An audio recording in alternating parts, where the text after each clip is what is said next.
Bueno, buenas tardes a todos. Agradecer al comité organizador la invitación, las palabras del doctor Gálvez. Bueno, el tema que vamos a tocar ahora, que es el diagnóstico de muerte encefálica, es un tema que durante muchos años ha sido controversial, pero que hoy día toda la comunidad científica en el mundo lo acepta. El tema, como vamos a ver más adelante, es un tema del punto de vista de repente legal, y donde no hay de repente un consenso en ese aspecto, ¿no? Muchos países han utilizado un medio legal para poder tener una defensa frente a un diagnóstico de muerte encefálica basado en criterios que ya han sido aceptados universalmente desde hace más o menos ya unos 20 y tantos años. Todo empezó en el año 59, por ahí más o menos, los años previos, cuando empieza el desarrollo de la tecnología con los ventiladores mecánicos. Los ventiladores mecánicos comienzan a utilizarse en Europa y en Estados Unidos, y comienzan los médicos que trabajaban en las unidades de cuidados intensivos a observar que habían pacientes que estaban en coma profundo, que estaban con un soporte ventilatorio, pero que no respondían a las terapias habituales convencionales, y que luego de un tiempo determinado, a pesar de todos los esfuerzos, hacían lo que se llama una parada cardíaca. Y ellos comenzaron a darse cuenta de que estaban más allá de lo que le llaman el coma profundo, como le dicen acá, ¿no? El coma de Passé, y que en todos estos estudios que comenzaron a hacer se dieron cuenta que en las necropsias encontraban pues todo el encéfalo necrosado, y por lo tanto estaban ellos clínicamente en lo que podrían definir una muerte, y que si ellos lo desconectaban del ventilador o de todo el soporte que tenían, obviamente iban a hacer una parada cardíaca. Desde ese entonces a la fecha, del año 68, cuando hubo la declaración de Sydney, donde ellos hablan por primera vez el concepto de muerte encefálica, y la traducción cuando dicen Dead Brian o Brian Dead no es muerte cerebral, sino es muerte encefálica, el encéfalo como un todo. Estamos hablando de la corteza, del tronco encefálico, del cerebelo. Entonces, como un todo. El año 68, el mismo día que sale la declaración de Sydney, se sale en Estados Unidos, en la Escuela de Medicina de Harvard, la definición de lo que era el nuevo concepto de muerte, y no solo basado en el aspecto médico, porque en ese comité que hubo de Harvard hubo no solo médicos, hubieron teólogos, hubieron abogados, mucha gente, aparte de la medicina, que obviamente venían todo el concepto, no solo desde el punto de vista científico, sino también filosófico. En 93 España da un salto, porque ellos dan lo que se llama el dictamen de Candanchú, donde ellos legalizan, digamos, o ponen dentro de las normas legales los criterios de lo que era la muerte encefálica para ese entonces, y los cuales se sostienen y ellos lo mantienen. Y en base a eso, la sociedad española es la sociedad del mundo donde tiene más un índice de donación muy alto, llega a valores hasta de 50 donantes por millón. Nuestro índice acá en el Perú es más o menos de 1, 1.5 por millón. En 94 la Academia Americana comisionó a este señor Wickstick para realizar todo lo que era un estudio metodológico basado en evidencia para ese entonces, para poder definir lo que era muerte encefálica. Y desde ese entonces la Sociedad Neurológica y muchas sociedades del mundo han aceptado ya esto como tal. En Iberoamérica, o sea, todo lo que es la comunidad de habla relacionada a España y Portugal, de habla español y portugués, todos los países iberoamericanos, hasta el 2009 Nicaragua, en este artículo que se ha revisado, no aceptaba la muerte encefálica, pero el 2013 aceptó ya el Estado de nicaragüense la muerte encefálica, y obviamente reglamentada adecuadamente, para poder decir de que se reconoce legalmente la muerte encefálica como la muerte de la persona. Nuestro Código Civil define la muerte encefálica, nosotros tenemos ley donde se define la muerte encefálica y está reglamentado.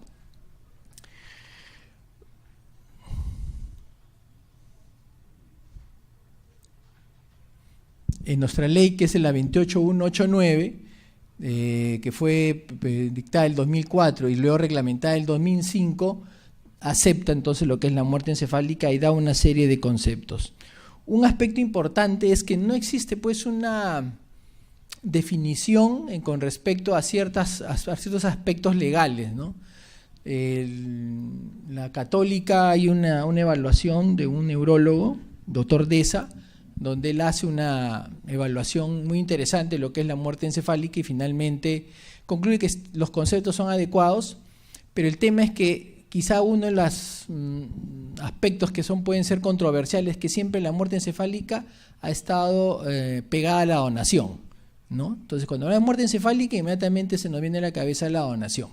Y quizás es un aspecto que debería ser desligado del punto de vista ya científico, del punto de vista legal, y tenerlo, digamos, separado, ¿no? Porque a veces uno piensa de que la muerte encefálica es una forma, digamos, para poder, entre comillas, donar, ¿no? Pero en realidad la definición como tal científica ya ha sido estipulada y aceptada, ¿no? Por toda la sociedad científica. ¿Cómo explicamos del punto de vista del patrón fisiológico? Y acá hay un aspecto que vale la pena, porque hablamos de un todo, ¿no? Nosotros sabemos que la presión de perfusión cerebral es igual a la presión arterial media menos la presión intracerebral. Cuando esta presión intracerebral es mayor que la presión arterial sistólica, que estaría por encima de la presión arterial media, no va a llegar sangre al cerebro, no hay sangre, no hay flujos sanguíneos en el cerebro. Por lo tanto, hay una parada cerebral, ¿no? Esa es la explicación práctica, sencilla, sin llegar a mayor complejidad. Entonces, nosotros sabemos esto. Nuestra presión de perfusión es la presión arterial media menos la presión intracerebral. Si esta presión intracerebral es mayor que la sistólica, va a haber una parada cerebral. Y obviamente va a haber un daño global que va a ir presentándose paulatinamente, ¿no? La ley de Monroe-Kelly está muy relacionado a lo que es la muerte encefálica. Nosotros sabemos que el volumen del contenido intracraneal debe permanecer siempre constante, porque nuestra caja craneal es hueso y no tiene dónde expandirse todo lo que está dentro. Entonces, cuando hay una masa que ocupe un espacio dentro de lo que es el encéfalo, a costa del líquido cefalorraquídeo, a costa del volumen venoso, se produce una estabilidad. Pero cuando esta masa crece y ya no hay cómo compensar el punto venoso desde el punto de vista del líquido cefalorraquídeo, se produce un estado de descompensación. Por eso a veces uno se explica por qué hay pacientes que pueden tener un tumor cerebral y están conversando bien porque están compensados, pero hay un momento en días u horas que se produce este fenómeno de descompensación y rápidamente entran en un compromiso neurológico severo. A través del flujo cerebral, que es otra forma de poder verlo, es así. Cuando hay una caída del flujo sanguíneo cerebral, se produce obviamente una muerte celular a nivel encefálico. Esto produce liberación de toxinas a nivel celular y esto produce un edema cerebral. Este edema cerebral produce un aumento de la presión intracerebral. Si esta presión aumenta más allá de lo que es la presión arterial sistólica, va a llevar a la muerte encefálica. Y ahí entran aspectos que los tenemos claros. Veamos desde el punto de vista sencillo. Si un paciente tiene un ACV hemorrágico hipertensivo, ¿no? Si nosotros no manejamos bien la presión arterial y ocasionamos hipotensión, damos terapia antihipertensiva, pero damos hipotensión, y esa hipotensión es severa y sostenida, va a producir finalmente sobre esa hemorragia una caída de flujo cerebral y va a producir todo esto. Y entonces estamos produciendo daño al paciente. Por lo tanto, el aspecto del manejo desde el punto de vista hemodinámico es importante.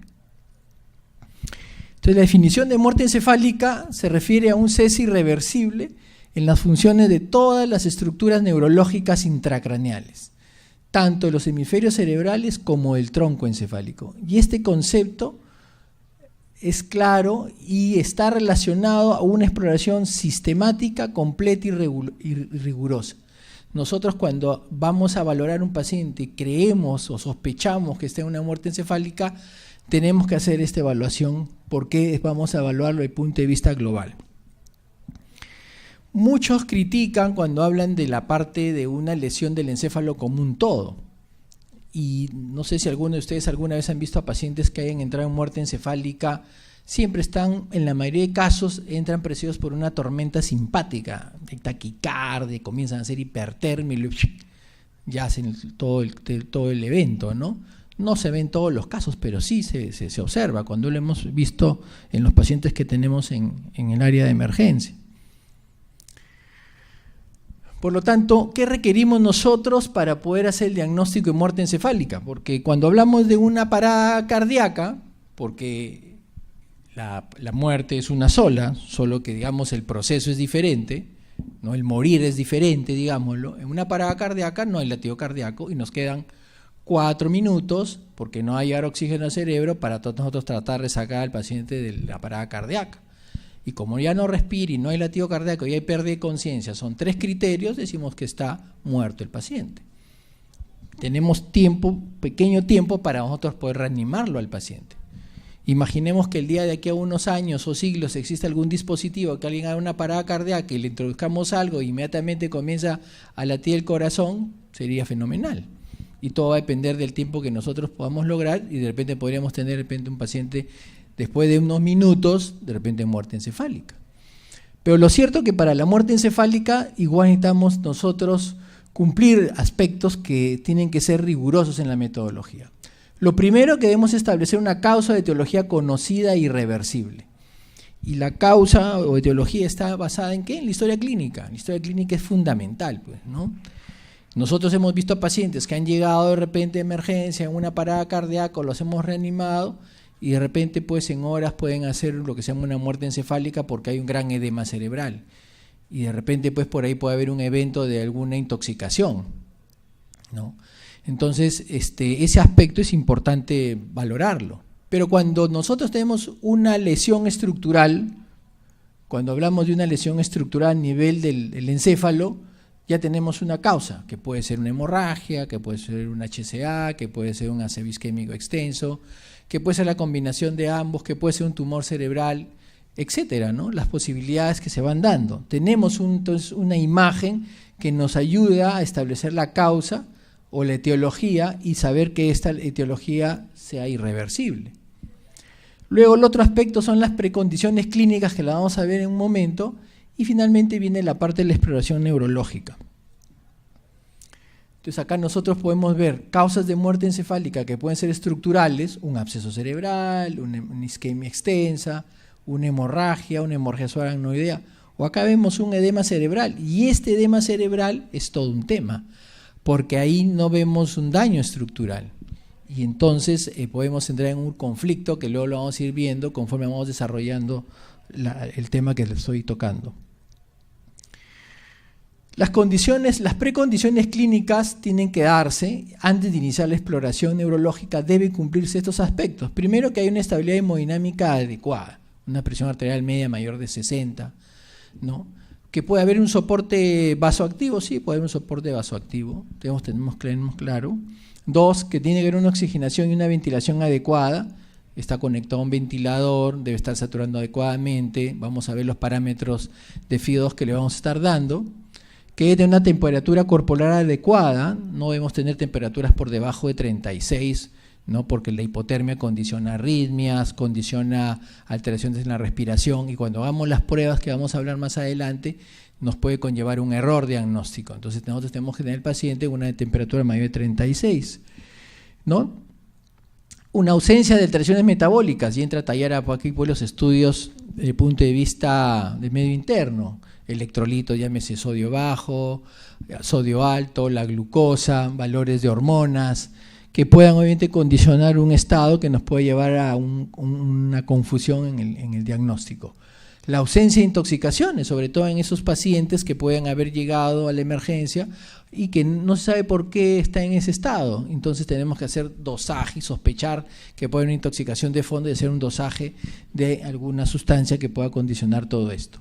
Y obviamente la ausencia de fármacos depresores, que esto es muy común utilizarlo en los pacientes neurocríticos.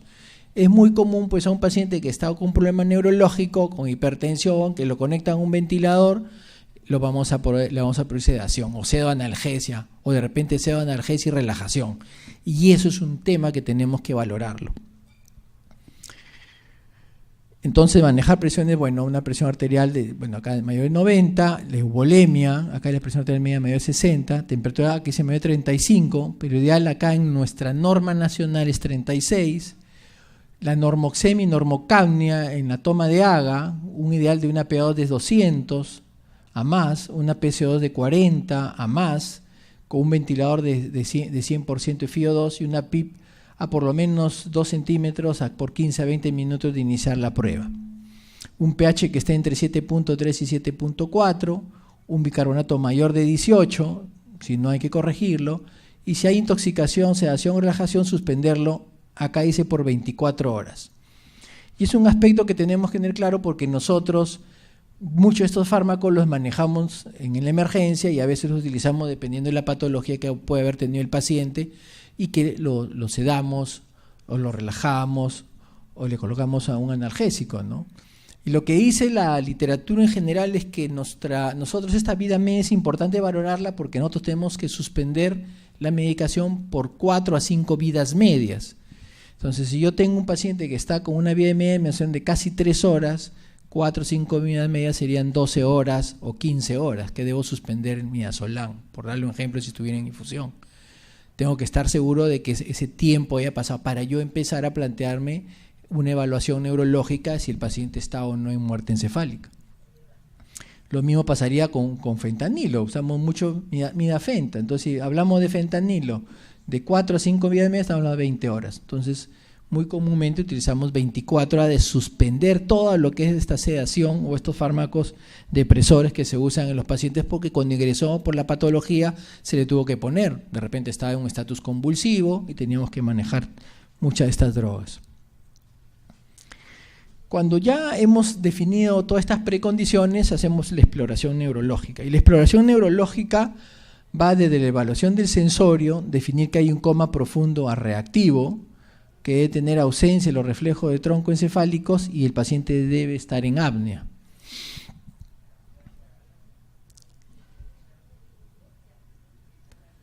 Cuando hablamos del coma a reactivo, estamos hablando de un paciente que está en Glasgow 3, que no responde al dolor.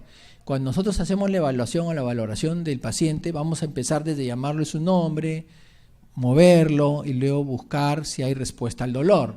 La respuesta al dolor se busca desde las extremidades inferiores y la evaluación tiene que ser simétrica. Si yo busco que hay dolor en el miembro inferior derecho, buscaré en el mismo punto en el lado izquierdo. Si busco en la extremidad superior derecha, en el mismo punto en el lado izquierdo.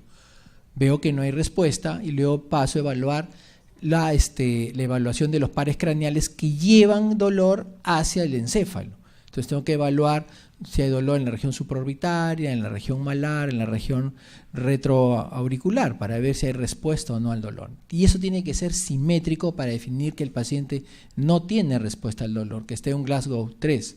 Si hay alguna respuesta, tenemos que rápidamente valorarlo, porque sencillamente vamos a decir, oye, acá hay algo que no me está diciendo que hay respuesta al dolor y por lo tanto ya no tendría por qué decir que está en muerte encefálica. Entonces, tengo que estar completamente seguro que no hay respuesta al dolor, que no hay sedación, que no hay depresores, para poder decir que estoy frente a un coma profundo a reactivo.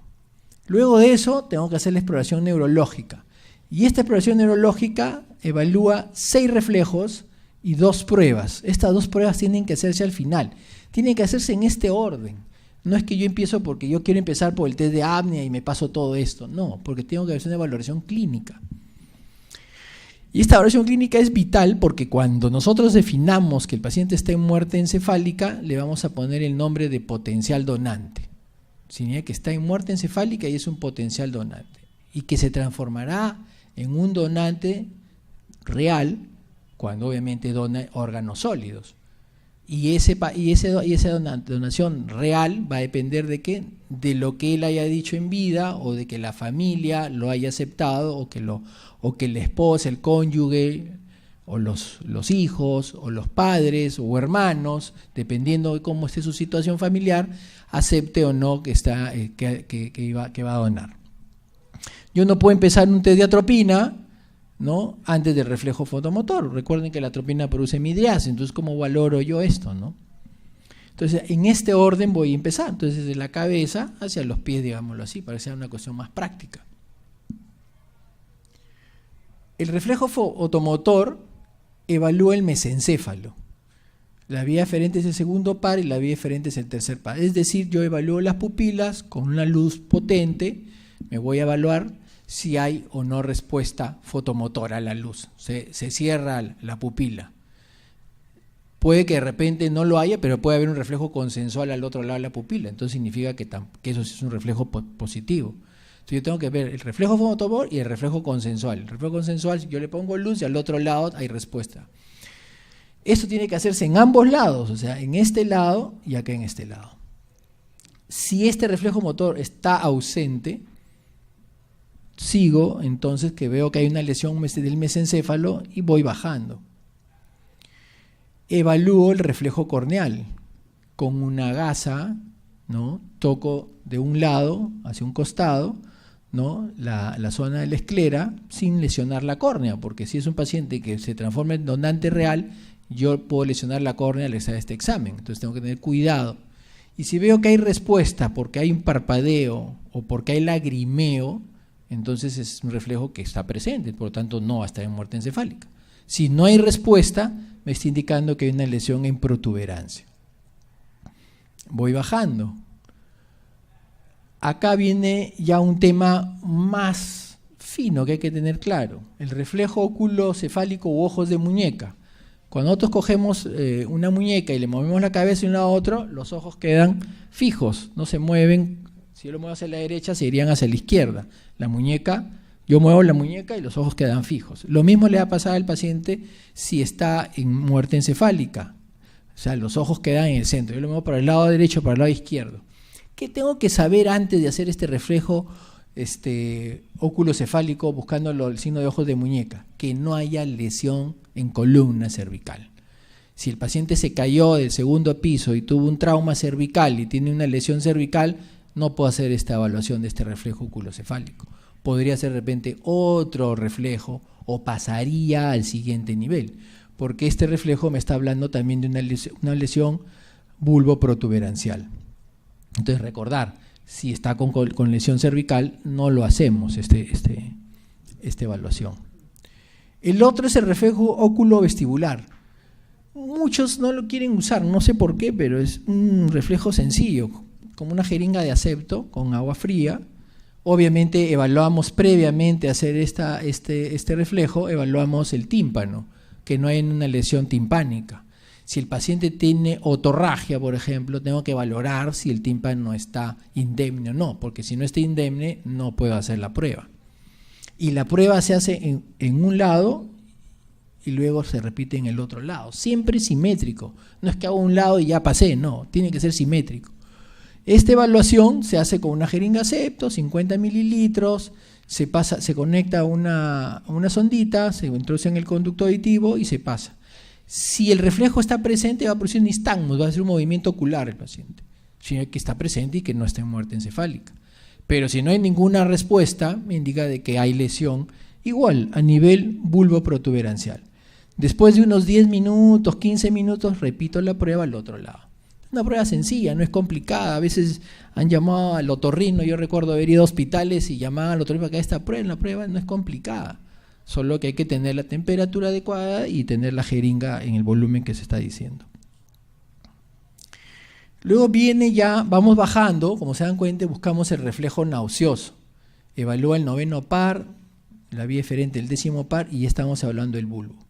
Sencillo, entramos con un baja lengua hasta el final de la base de la lengua y presionamos, ¿no?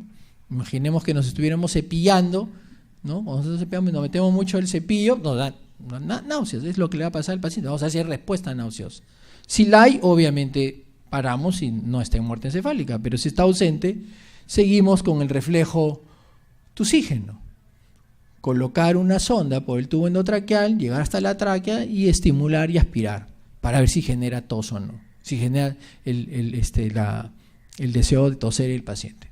Y también evalúa el bulbo, la misma vía aferente y la misma vía eferente.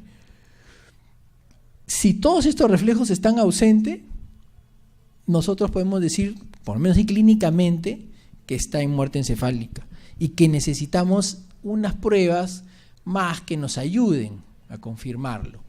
Una prueba es el test de atropina, que explora el décimo par, el vago, Y lo que recomienda la litera es colocar atropina de 0.04 miligramos por kilo en bolo. O sea, si yo peso 60 kilos, son 2.4, si pesa 70 kilos, 2.8, si pesa 80 kilos, 3.2, ¿no? 3 miligramos, 2 y pico de miligramos. Nunca se usa por la vía donde están los vasoactivos. O sea, si está por un catéter central y yo tengo ahí pasando noradrenalina o dopamina o cualquier vasoactivo, por ahí no la debo colocar, debo buscar otra vía por donde colocarla. Y luego esperamos nosotros que no debe subir más del 10% de la frecuencia basal. O sea, si tiene una frecuencia basal de 100 y subió a 120, hay respuesta a la atropina. Por lo tanto, no está en muerte encefálica. Pero si yo le pongo la dosis y no responde, más del 10%, de 100 sube a 102, 103, 104, no subió a 110 o más de 110, puedo decir que es un test de atropina positivo para muerte encefálica. Porque siempre cuando uno escribe el test de atropina no saben cómo poner, entonces pone test positivo de atropina para muerte encefálica. O sea, significa que no respondió la frecuencia cardíaca a la dosis que hemos dicho. Y después viene el test de apnea, o sea, viene el otro criterio que es diagnosticar apnea. Y es todo un tema porque muchas personas a veces piensan de que uno está haciendo algo inadecuado. Y esto está ya demostrado, esta prueba, porque esta prueba nos está confirmando de que el centro de la respiración está totalmente afectado. Y obviamente está diciendo que es una lesión ya global. Comprobamos que no respire. ¿Cómo lo hacemos? Primero, lo oxigenamos al paciente en el ventilador mecánico con 100%, por 15 a 20 minutos. Obviamente el paciente está pues, en un modo asistido controlado, no va a estar en SIMB ni en CPAP, pues obviamente está respirando, entonces por lo tanto ese paciente no va a estar en muerte encefálica. Entonces, el paciente va a estar en un modo asistido controlado, yo lo voy a prooxigenar con 100% por 15 a 20 minutos y le tomo una gasometría de base, inicial. Pasados esos 20 minutos tomo mi AGA. Ya tengo un AGA con ciertos valores que me pueden salir y luego que ya he tomado el AGA, veo los resultados, le hemos dicho que tenga por lo menos más de 200 de PaO2, como hemos mencionado hace un momento, le colocamos el pulso oxímetro, está con el monitor cardíaco, y lo conectamos del ventilador y le colocamos una sonda en el tubo endotraqueal a un flujo entre 5 y 6 litros por minuto. Y luego observamos movimientos de tórax y abdomen. Nos quedamos mirando el tórax y el abdomen, así, perplejos durante un periodo de tiempo. La pregunta es, ¿qué tiempo? Entonces, lo que dice la literatura es que el CO2, porque el estímulo para respirar es el CO2, va a subir de 2 a 3 milímetros de mercurio por cada minuto, se eleva el CO2. ¿Qué es lo que dice el test de apnea? Si sube más de 60, ¿no?, a este flujo, me va a decir que es un test de apnea positiva para muerte encefálica. Si yo parto de 40 de PCO2 y sube entre 2 a 3 milímetros de mercurio por minuto, para que llegue a 60 son 20 milímetros de mercurio de diferencia. Entre 3, 7 minutos. Entre 2, 10 minutos. O sea, entre 7 y 10 minutos el periodo que yo debo tenerlo en apnea, sin conectarlo al ventilador, como hemos dicho, con una sonda a 5 o 6 litros y observando el tórax y el abdomen. Y en ese momento, pasado ese tiempo, 7 minutos, 8, 9 o 10, le tomo una gasometría y veo cómo está el PCO2. Durante ese periodo que yo voy a observar, tengo que ver si el paciente se puede inestabilizar. Puede estar inestable porque de repente baja la saturación. Si la saturación baja a 90, 92 no hay problema, pero si baja menos de eso, lo conectamos al ventilador y decimos que el test de apnea es una prueba fallida. No significa que ha sido ni positivo ni negativo para muerte encefálica, ha fallado por un tema de repente de mal control, o de repente comienza a hacer taquicardia, ¿no?, o se hace hipotensión. Cuando hace hipotensión, ¿qué es lo que se hace? Se le pasa volumen para mejorar o estabilizar la presión, pero si no responde, se suspende la prueba. Este es un ejemplo, ¿no? Acá vemos nosotros un AGA con 734 al 100% con un PO2 de 41. Un PCO2 de 41 y un PO de 243. Pasados los 8 minutos, vemos que está en 7.1 el pH, es obvio porque no está respirando, y el CO2 ha subido a 78, ha subido más de 60. ¿En qué tiempo? En 8 minutos. El PO2 en 97, saturando 100%. Significa que este paciente, al hacer esta prueba, es un test de apnea positivo para muerte encefálica. Entonces ya he completado mi prueba, mi examen neurológico con una prueba, un test de apnea para muerte encefálica. Es negativa el test de apnea si se presenta un movimiento del tórax o abdomen en cualquier momento de la prueba. Si el paciente comienza a hacer algún movimiento, inmediatamente, sea en el tórax o abdomen, se conecta y decimos es negativa, no está en muerte encefálica, por más que haya pasado por todos los exámenes de pares craneales. Es fallida si la suspendo porque hay hipoxemia o bueno, hay una acidosis menor de esto, o comienza a hacer arritmias, o hay hipotensión que no responda a volumen o desatura, como hemos dicho, menos de 90. Y es positiva cuando está por encima de 60, sin que se observe ningún movimiento del tórax o el abdomen.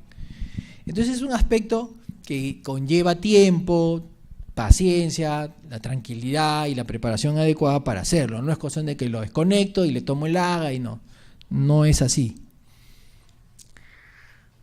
Bien, cuando nosotros hemos diagnosticado clínicamente lo que es una muerte encefálica, nosotros decimos, bueno, ¿qué hacemos ahora, no? Yo voy a hacer mi historia, voy a poner paciente clínicamente, mi test de atropina positiva para muerte encefálica, mi test de apnea positivo, los exámenes salieron, la expresión neurológica salió pues negativo, todos los reflejos de tronco, etcétera. Pero y esa es la ley ya de nuestro país, no la ley ni de España, de Nicaragua, ni de ningún otro sitio, que requerimos un acta de muerte encefálica. Pero yo tengo que estar seguro de que esa causa es irreversible, o sea que tengo que tener un daño estructural. Pero si yo no tuviera el daño estructural, entonces mi signo de interrogación viene inmediatamente. ¿Qué tengo que hacer? O de repente me he sesgado, de repente he hecho mi examen, no estoy muy seguro. Entonces hay los que se llaman los periodos de observación. ¿Para qué? Para confirmar la irreversibilidad del proceso. Y se vuelve a hacer el examen después de unas horas. Nuestro país dice 12 horas de periodo de observación. Los españoles 6 horas. En otros países, por ejemplo, creo que en Uruguay son 1 hora. O sea, cada país, y ese es un aspecto que es el punto legal de cada país, que ha tenido sus profesionales, la salud, la parte legal que han definido este concepto. Pero en nuestro país, ¿no? Acá es 6 horas, que es, y lo he tomado por el tema de España, porque son los expertos y los capos, como dicen, en lo que es donación y trasplante, pero en nuestro país son 12 horas. Si la causa es una encefalopatía anóxica hipóxica postparo, ya no son 12 horas, son 24, y eso sí en nuestro país son 24 horas. Entonces, cuando hay dudas de estar frente a una muerte encefálica, entonces, ¿qué vamos a hacer? ¿Cuándo puedo tener dudas? Me puedo pasar, la vez pasada el doctor Zapata nos mandaba creo una foto de un paciente, cuando hay una lesión destructiva cerebral, demostrar por evidencia clínica o neuroimagen, ¿no? Cuando hay pacientes con graves destrozos del macizo facial, cráneo facial, no puedo evaluar yo el reflejo fotomotor, no puedo evaluar yo el reflejo corneal, etcétera, ¿no? Entonces, en esos aspectos, ¿qué hago? ¿Cómo me voy a defender? ¿Qué tengo que hacer?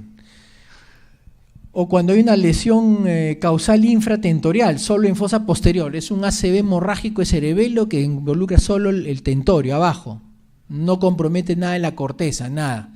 ¿Estaré en muerte encefálica o no? Puede estar disociado el tronco encefálico de la corteza y puede estar en un estado neurovegetativo. Esas dudas son las que se nos pueden generar. Por eso la importancia de saber, si yo tengo una lesión en fosa posterior, solo en fosa posterior, no puedo decir que no estoy en muerte encefálica. Necesito entonces yo tener una demostración. Y para eso, ¿qué existen? Las pruebas instrumentadas, ¿no? Otros ejemplos son la intolerancia al test de apnea. O sea, yo he hecho todas mis pruebas, pero mi test de apnea es fallido. Lo repetí una vez, pasaron las 12 horas, volví a hacer el test de apnea, salió fallido. ¿Qué hago? ¿Estaré en muerte encefálica o no? Entonces tengo que buscar un método, y ese método son utilizar pruebas instrumentadas. En los niños menores de 1 año, para nuestra ley, también tengo que hacer pruebas instrumentadas.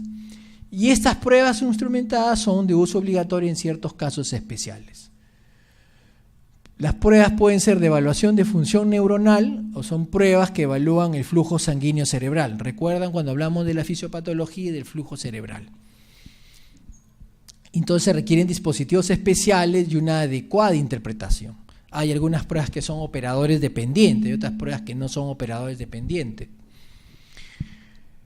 El electroencefalograma tiene que ser plano, ¿no? Tiene que ser plano, tomado por un buen tiempo, ¿no? Que lo hace el neurólogo y le hace la interpretación el neurólogo.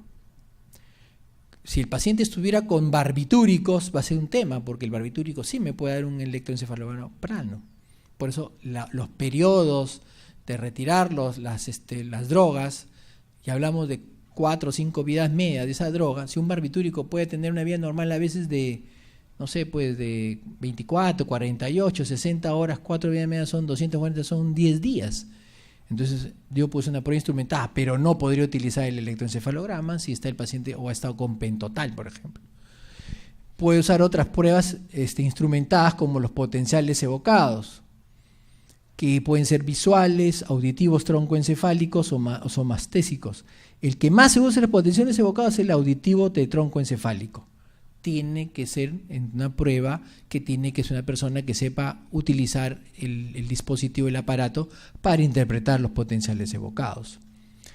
Luego existe lo que se llama el índice BISP espectral, que no lo tenemos en el país y que es un dispositivo que se utiliza para medir sedación y que a veces se utiliza en algunas UCIs, pero en nuestro país, que yo sepa, nadie lo tiene. Pero en España o en otras partes del mundo sí lo tienen. Y las otras pruebas que podemos utilizar que no evalúan solo la función, sino evalúan el flujo sanguíneo, son el Doppler transcraneal, el ecodoppler transcraneal, ETC. Y esta es una prueba que es operador dependiente, o sea, de la experticia que pueda tener el que hace el Doppler. Para hacer un Doppler transcraneal tienen que usar ventanas para poder visualizar el flujo sanguíneo. Entonces, estas ventanas a veces no son buenas, no tienen buena apertura, es como para hacer un ecocardiograma, ¿no? Hay una ventana que necesita el operador para poder visualizar el corazón bien. Lo mismo pasa con el Doppler transcraneal. Entonces, estas ventanas, si no se dan, no puedo llegar a hacer un diagnóstico de flujo. En nuestro país sí tenemos Doppler transcraneal y generalmente el área de Procura contacta con un neurólogo experto en Doppler transcraneal para que pueda determinar los flujos. Nosotros cuando estaba en Procura lo hemos llamado y nos han ayudado porque hemos tenido estos casos especiales. La angiografía de 4 vasos, el angiograma con tecnesio 99, que acá lo vemos, que acá tenemos signo de la cabeza hueca, que no llega nada de sangre, requieren movilizar al paciente hacia un área donde se pueda hacer el estudio de imágenes. Y eso es complicado para hacer ese traslado, solo que es un paciente inestable, ¿no? Pero que se puede utilizar en algunos casos, ¿no? Por lo tanto, nosotros vamos viendo de que las pruebas instrumentadas se van a ir definiendo. En algunos lugares, por ejemplo, de Sudamérica, como llámese Brasil, Argentina o Chile, piden, aparte del test de apnea, la prueba instrumentada. En el Perú no te piden obligatoriamente la prueba instrumentada, nos piden el test de apnea y la prueba instrumentada solo en casos especiales. ¿Qué hacer luego de diagnosticar la muerte encefálica? Nuestra ley, nuestro reglamento de esa ley dice que tiene que ser firmado un acta de muerte encefálica, ¿no? Tiene que ser firmada esa acta, que muchos de los que trabajan en hospitales saben que esa acta la tiene que firmar el médico tratante, el neurólogo, neurocirujano y el jefe de guardia o el director del establecimiento de salud. Difícilmente puede estar el director a las 11 de la noche para poder firmar el acta. Entonces el jefe de guardia que representa al director firme el acta de muerte encefálica. Y los médicos, en este caso, si está en emergencia, se le debe informar a la familia que está en muerte encefálica. Y aquí es un tema de saber dar malas noticias, ¿no? El médico que está a cargo del paciente solo tiene que explicarle que está en muerte encefálica. de maneras muy sencillas, sin no complicarle el panorama al paciente, no sé si la presión de perfusión, la presión arterial media, ¿no? Él no va a entender nada de eso. Tenemos que explicarle en palabras simples que está muerto. Eso es lo único que se le pide al médico. No se le pide que hable de donación, no se le pide que le pida de repente la posibilidad de donación. Para eso, cuando ya tenemos a este paciente que está en muerte encefálica, que es el potencial donante, se le avisa a Procura para que ellos hagan la solicitud de donación, pidan que el paciente done. Entre este punto y este punto pueden pasar horas. Y hay que saber esperar y dar el mantenimiento mientras decide la familia. Pero esta acta de muerte encefálica, que es esta, donde firmamos, se coloca el nombre, el DNI, se encuentra en muerte encefálica a causa de una muerte, y acá se pone la causa de muerte, ¿no? Que sea estructural o no estructural, encefalopatía hipóxica, con pruebas que hemos hecho y que tiene que estar bien detallado en la historia, firme el neurocirujano, neurólogo, el médico tratante y el director, el representante. El lugar, la fecha y la hora. Y la hora de la muerte encefálica es cuando yo he terminado mi examen neurológico y digo, sí está en muerte encefálica. Es la hora que yo debo de poner, porque es la hora que ha fallecido. No es la hora que entra a sala operaciones y le ponen, dio los órganos, la ablación a tal hora. No, esa no es la hora de muerte encefálica. La hora legal es cuando hemos hecho el diagnóstico de muerte encefálica. Esa acta es la que nos ayuda a todos, nos sirve a todos para poder nosotros tener cumplir con toda la parte legal que nos pide el país, ¿no? Y quizá ahorita hacer un acto de reflexión ya para terminar, es que todo este es el proceso de donación y trasplante. Y si ustedes se dan cuenta, estamos inmersos nosotros, así como estamos inmersos en el RCP, cuando hablamos que el RCP, los eslabones del RCP, etcétera, igual acá son eslabones que están relacionados. Nosotros estamos en estos eslabones de la detección del donante, de la evaluación del donante, del diagnóstico de la muerte encefálica y del mantenimiento. La entrevista, o sea, el pedido de donación, no lo hacemos nosotros. No puedo ser juez y parte, tiene que venir lo de Procura y establecer la relación con el paciente. Y es todo un tema, ¿no? Hay sociedades donde, por ejemplo, en España la gente dona sin ningún problema, dame la hoja y yo firmo. No necesitan ni siquiera una entrevista, ya saben, porque es cultural, porque la sociedad entiende lo que es muerte encefálica. Donde se supone que hay un equilibrio adecuado, donde hay una lista de espera, que se respete esa lista de espera, donde no va a entrar Perico en los palotes antes de repente Juan Pérez, ¿no? Entonces sí hay todo un sistema de control que tienen ellos. Y obviamente la sociedad lo sabe, la cultura, ¿no? Siempre hay mitos urbanos, siempre dicen muchas cosas de la donación, siempre dicen de que hay granjas de niños en Sudamérica donde los tienen ahí. Son mitos urbanos, la gente habla de mitos, pero no de realidades. Nosotros no entramos acá, nosotros damos el diagnóstico, se le explica a la familia y luego viene la entrevista del Procura. Y es todo un tema, el duelo, ¿no? Porque tenemos que aprender a saber vivir el duelo, entender el duelo. No todos reaccionan igual. Yo he visto gente pateando puertas, rompiendo muebles, ¿no? Como hay gente que lo puede entender, ¿no? Y lo puede aceptar. Entonces, esta etapa no es fácil. Luego vienen los aspectos legales, porque después de la entrevista viene el aspecto legal, porque si fue una muerte violenta, ¿le haremos o no le haremos necropsia suponiendo al paciente porque donó? Ya al donar se exonera de la necropsia. No, porque si es una muerte violenta, cumple la ley, tiene que ir a la necropsia. Y se le pondrá ahí en la hoja cuando va a necropsia que se hizo ablación de tales órganos, de riñón, de hígado, corazón, pulmón, no sé, lo que haya podido donar. Y ya viene todo el resto de acá, que es el manejo de Procura. Entonces, nosotros estamos inmersos aquí, hasta acá, ¿no? Y es un aspecto que tenemos que tenerlo claro, ser un aspecto reflexivo. No podemos tener una posibilidad de darle la espalda, ¿no? Hoy estamos así, bien de salud, mañana de repente estaremos en una posición de requerir una donación. Entonces, hagamos un acto reflexivo, o un familiar, o un amigo. Y esa es la única posibilidad por ahora en el mundo, con todos los avances científicos que existen. Y esto es para que se den cuenta cuánto puede donar una persona, ¿no? El hígado puede servir para 2 personas, se puede hacer un splint y puede hacer 2 donaciones. El riñón 2, el pulmón 2, páncreas 1, intestino, córneas, piel, hueso, tendones, válvulas y corazón. Y ahí viene el aspecto, y yo no le estoy poniendo ninguna diapositiva en la parte del soporte, el mantenimiento, porque cuando ya el paciente entra en muerte encefálica, todo el soporte está en base a que tenemos que cuidar los órganos. Ejemplo, si yo tengo un paciente que está con una creatinina alta en 2, ¿será donante o no? Sí puede ser donante. Lo tengo que pasar volumen, mejorar la volemia, mejorar la perfusión, ¿no? Si tengo un paciente que tenía una infección urinaria, ¿podrá donar la parte renal? Sí, podrá donar, le damos antibióticos.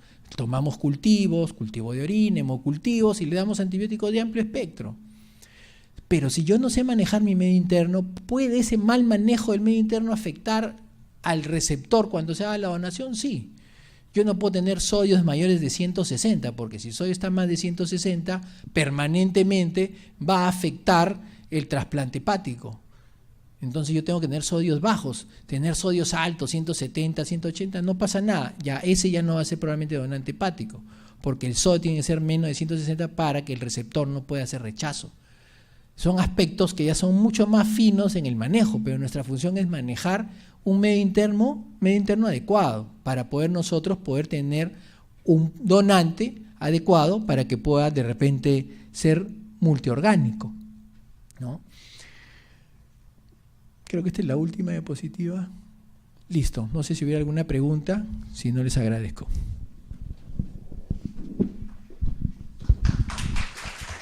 Tenemos que más o menos ver cómo hacemos la valoración clínica, porque una cosa es ver las fotos. Siempre debemos buscar una causa que sea irreversible. Por ejemplo, este paciente tenía una bala, ¿no? Tiene una lesión estructural, ¿no? Alojada en el cráneo. Teníamos ya la tomografía.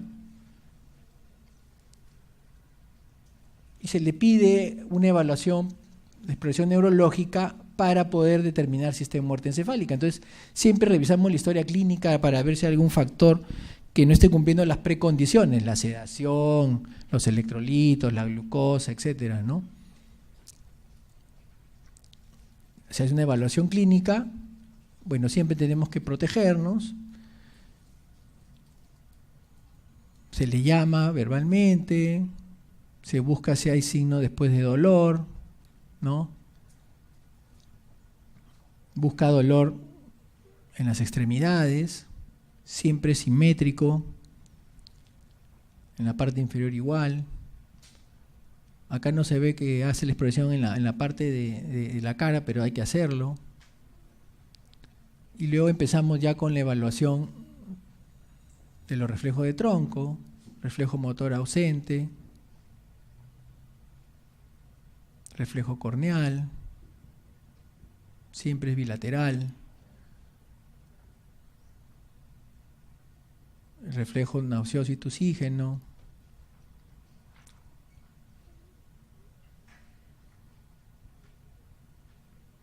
el reflejo oculocefálico,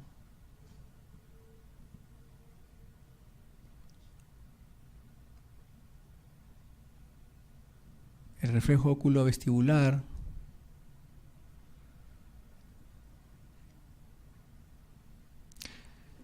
y luego de ahí, después que hemos hecho, hacemos las pruebas del test de apnea y el test de atropina y el test de apnea, ¿no?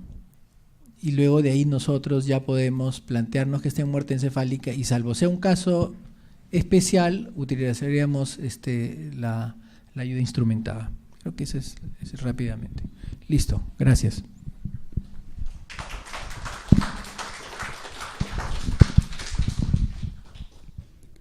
Agradecemos